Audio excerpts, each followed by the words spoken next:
నియోజకవర్గాల పునర్విభజన తెలంగాణలో కొందరు నేతలకు కొంచెం ఇష్టం కొంచెం కష్టంగా మారిందా? ముఖ్యంగా గులాబీ నేతల్లో గందరగోళానికి గురి చేస్తోందా? ఏళ్లుగా ఆయా నియోజకవర్గాల్లో పాతుకుపోయిన నేతలు డీలిమిటేషన్ తో చెల్లాచెదరు కానున్నారా? ప్రజాబలమున్న నాయకులకు స్థానచలనం తప్పదా? వారంతా కొత్త నియోజకవర్గాలు చూసుకోవాల్సిందేనా?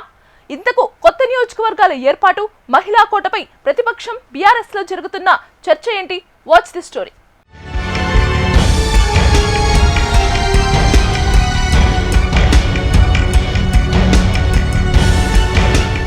డీలిమిటేషన్తో తెలుగు రాష్ట్రాల్లో రాజకీయ సమీకరణాలు మారబోతున్నాయి. కేంద్ర ప్రభుత్వం నియోజకవర్గాల పునర్విభజనకు రెడీ అవుతున్న తరుణంలో రాజకీయ పార్టీలు లెక్కలు వేసుకుంటున్నాయి.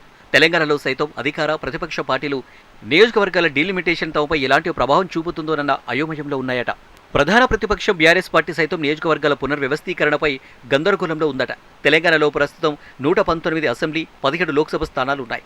వాటి సంఖ్య అసెంబ్లీ స్థానాలు 175కు, పార్లమెంటు స్థానాలు 25కు పెరుగుతాయన్న చర్చ ఉంది. ఈ నేపథ్యంలో రాజకీయ పార్టీలు సైతం అందుకు అనుగుణంగా నాయకత్వాన్ని పెంచుకోవాల్సి ఉంటుంది.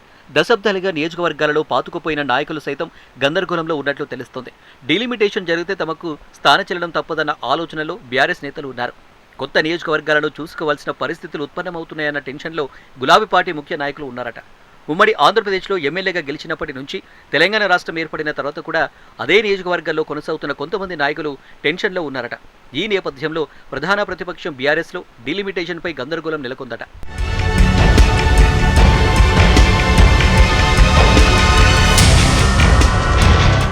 ఉమ్మడి ఆంధ్రప్రదేశ్లో 2009లో చివరిసారి డీలిమిటేషన్ జరిగింది. వైఎస్ రాజశేఖర రెడ్డి ముఖ్యమంత్రిగా ఉన్న సమయంలో నియోజకవర్గాల విభజన అప్పటి కాంగ్రెస్ ప్రభుత్వంకు అనుకూలంగా మారింది. ఏ మండలాన్ని ఏ నియోజకవర్గంలో కలపాలి, ప్రతిపక్షం బలంగా ఉన్న మండలాన్ని ఎలా విభజించాలనే లెక్కలు వేసుకుని అప్పట్లో డీలిమిటేషన్ చేశారన్న రాజకీయ విమర్శలు సైతం ఉన్నాయి. దీంతో 2009లో వైఎస్ఆర్ రెండోసారి ముఖ్యమంత్రి అయ్యారు. సహజంగానే అధికారంలో ఉన్న పార్టీ డీలిమిటేషన్ను తమకు అనుకూలంగా మార్చుకునే అవకాశాలుంటాయి. ఈ నేపథ్యంలో ప్రస్తుతం తెలంగాణలో కాంగ్రెస్ పార్టీ అధికారంలో ఉంది. ముఖ్యమంత్రి రేవంత్ రెడ్డి, ప్రతిపక్ష పార్టీలు బీఆర్ఎస్, బీజేపీలో కీలక నాయకులను టార్గెట్ చేస్తారన్న అనుమానాలను ఆయా పార్టీలు వ్యక్తం చేస్తున్నట. ఇది జరిగితే బీఆర్ఎస్ అధినేత కేసీఆర్ ప్రాతినిధ్యం వహిస్తున్న నియోజకవర్గ రూపురేఖలు సైతం మారే అవకాశాలున్నాయంటున్నారు. అలాగే కేటీఆర్, హరీష్ రావులు సైతం వేరే నియోజకవర్గాలను చూసుకోవాల్సి వస్తుందన్న అభిప్రాయాలు బీఆర్ఎస్లో వినిపిస్తున్నాయట.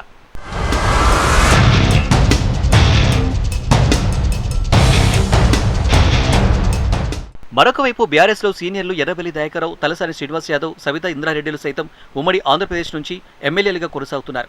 ఇలాంటి సీనియర్ నాయకులకు కూడా స్థానచలనం తప్పదన్న అభిప్రాయాలు వ్యక్తమవుతున్నాయట. తెలంగాణ రాష్ట్ర ఏర్పాటు తర్వాత బీఆర్ఎస్లో వేముల ప్రశాంత్ రెడ్డి, జగదీష్ రెడ్డిలు బాల్కొండ, సూర్యాపేట నుంచి వరుసగా 3 సార్లు గెలుపొందారు. వీరి నియోజకవర్గాలపై కూడా డీలిమిటేషన్ ప్రభావం పడుతుందన్న చర్చ నడుస్తుందట.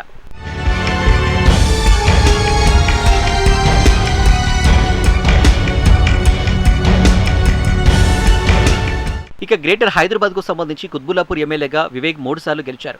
కూకట్పల్లి నుంచి మాధవరం కృష్ణారావు కూడా హ్యాట్రిక్ విజయాలు సాధించారు. రాష్ట్రంలోని అతిపెద్ద నియోజకవర్గాల్లో షేర్లింగంపల్లి, ఆ తర్వాత స్థానంలో కుత్బుల్లాపూర్ నియోజకవర్గాలు ఉన్నాయి. డీలిమిటేషన్లో భాగంగా పెద్ద నియోజకవర్గాలు 2-3 నియోజకవర్గాలు అయ్యే అవకాశం ఉన్నట్లు తెలుస్తుంది. అదే జరిగితే గ్రేటర్ పరిధిలోని బీఆర్ఎస్ ఎమ్మెల్యేలకు కొందరికి వేరే నియోజకవర్గాలు చూసుకోవాల్సి వస్తుందన్న అభిప్రాయాలు కూడా బీఆర్ఎస్లో వ్యక్తమవుతున్నాయట. గ్రేటర్లో తమకు తిరుగులేదని ఇప్పటివరకు భావిస్తున్న బీఆర్ఎస్కు కొత్త తలనొప్పులు తప్పేలా లేవట.